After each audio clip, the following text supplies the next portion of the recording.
Selamat sore, Sobat Keluarga Sehat dimanapun Anda berada. Saya Dr. Tony Simarmata SPOG, dokter spesialis kandungan yang bertugas di Rumah Sakit Patarasin Bupakam. Sore ini kita akan membahas sedikit tentang eh, pola makan selama dan pasca operasi.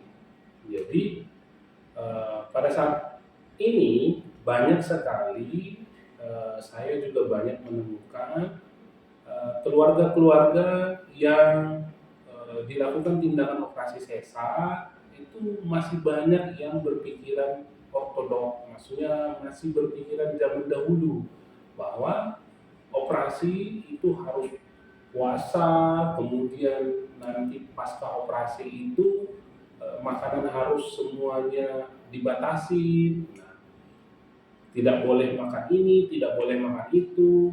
Padahal sekarang kita sebelum operasi sesar itu eh, puasanya paling 4 jam sudah bisa dilakukan operasi, tindakan puasa sebelum operasi. Kecuali pada kasus-kasus yang gawat darurat atau emergensi memang tidak dibolehkan, tidak diperlukan untuk puasa.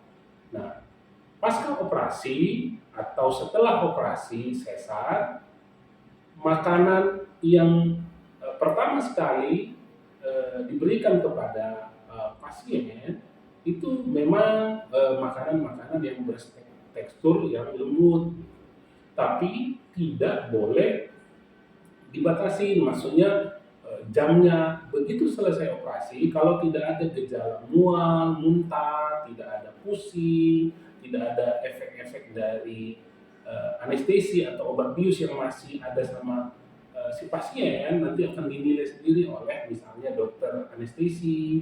Itu boleh langsung minum sedikit-sedikit, minum hangat, supaya merangsang tetap nanti saluran cernanya bagus, tidak kembung, tidak meningkat asam lambungnya karena kelamaan puasa. Nah, setelah stabil semuanya bagus, langsung 2 atau 3 jam pasca operasi juga bisa makan yang padat, makanan padat. Tidak dilarang, tidak dibatasi, yang penting si pasien nyaman. Nah, yang paling dibutuhkan pada saat pasca operasi adalah makanan yang mengandung tinggi protein. Kenapa? Karena perbaikan luka itu memerlukan protein.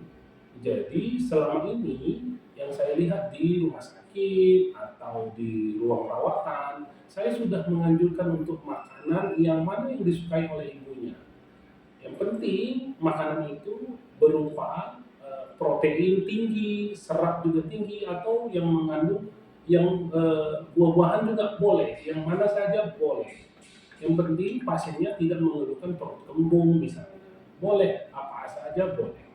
Jadi kadang-kadang saya memang melihat masih banyak anggapan di masyarakat bahwa operasi itu pasca operasi harus buang angin dulu baru boleh makan. Sekarang tidak. Karena apa? Karena tindakan operasi sesar tidak ada hubungannya atau tidak ada kaitannya dengan operasi di bagian saluran cerna atau usus. Jadi tidak ada larangan untuk makan makanan tertentu.